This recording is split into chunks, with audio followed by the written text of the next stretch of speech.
ನೆನ್ನೆಯ ವ್ಲಾಗ್ನ ಇದು ಮುಂದುವರೆದ ಭಾಗ. ನಾನು ಸಾಯಂಕಾಲ ಆಚೆಗಡೆ ವಾಕಿಂಗ್ ಅಂತ ಹೋದಾಗ ಫೋನ್ ಮಾಡಿದ್ರು, ಹಸಿಮೆಣ್ಸಿನ್ಕಾಯಿ, ಕೊತ್ತಂಬರಿ, ಕರಿಬೇವು ಎಲ್ಲ ತೊಗೊಂಬ ಅಂತ. ಸರಿ ಅಂತ ನಾನು ತರಕಾರಿ ಅಂಗಡಿಗೆ ಹೋಗ್ಬಿಟ್ಟು ಹಸಿಮೆಣ್ಸಿನ್ಕಾಯಿ, ಕೊತ್ತಂಬರಿ, ಕರಿಬೇವು ಎಲ್ಲ ಒಂದು ಬ್ಯಾಗ್ ಹಾಕ್ಕೊಂಡು 44 ರೂಪಾಯಿ ಕೊಟ್ಬಿಟ್ಟು ತೊಗೊಂಡು ಬಂದೆ. ಆಮೇಲೆ ರಾತ್ರಿ ಊಟಕ್ಕೆ ಅಂತ ಹೋದಾಗ ಬಿಸಿ ಬಿಸಿ ಅನ್ನ ಏನೋ ಮಾಡಿದರು, ಒಂದು ಕಡೆ ಚಪಾತಿ ಕೂಡ ಮಾಡಿ ಇಟ್ಟಿದ್ರು.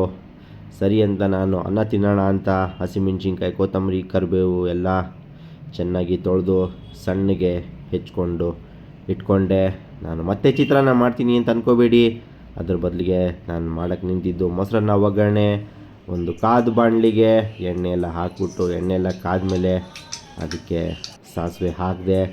ಸಾಸಿವೆ ಎಲ್ಲ ಚೆನ್ನಾಗಿ ಸಿಡಿದ ಮೇಲೆ ಚಟಪಟ ಅಂತ ಅಂದಮೇಲೆ ಅದಕ್ಕೆ ನಾನು ಕಡಲೆಬೇಳೆ ಹಾಕಿದೆ. ಆಮೇಲೆ ಹೆಚ್ಚಿಟ್ಕೊಂಡಿರೋ ಹಸಿಮೆಣ್ಸಿನ್ಕಾಯಿ, ಕೊತ್ತಂಬರಿ, ಕರಿಬೇವು ಎಲ್ಲ ಚೆನ್ನಾಗಿ ಹಾಕಿ ಮಿಕ್ಸ್ ಮಾಡಿ ಅರಿಶಿನ ಎಲ್ಲ ಹಾಕಿ ಆಮೇಲೆ ಚೆನ್ನಾಗಿ ಫ್ರೈ ಆದಮೇಲೆ ಅದಕ್ಕೆ ಅನ್ನ ಹಾಕಿದೆ. ಮಾಡಿಟ್ಟಿರೋ ಅನ್ನನ ಆರಿಸ್ಬಿಟ್ಟು ಅದಕ್ಕೆಲ್ಲ ಹಾಕಿ ಮೇಲೆ ಮೊಸರೆಲ್ಲ ಹಾಕಿದೆ.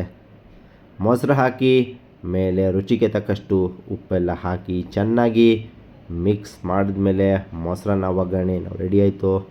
ಕೆಲವ್ರಿಗೆ ಮೊಸರನ್ನ ಅಂದ್ರೇ ಇಷ್ಟ ಆಗಲ್ಲ ಅಂಥವ್ರು ಈ ಥರ ಮೊಸರನ್ನ ಒಗ್ಗರಣೆ ಮಾಡ್ಕೊಂಡು ತಿನ್ನಿ, ಟೇಸ್ಟ್ ಅಂತೂ ಚೆನ್ನಾಗಿರುತ್ತೆ, ಸಖತ್ತಾಗಿರುತ್ತೆ. ಅಲ್ಲಿಗೆ ಇವತ್ತಿನ ಈ ವ್ಲಾಗ್ ಮುಗೀತು.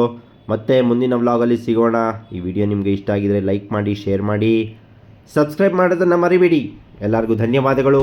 Thank you.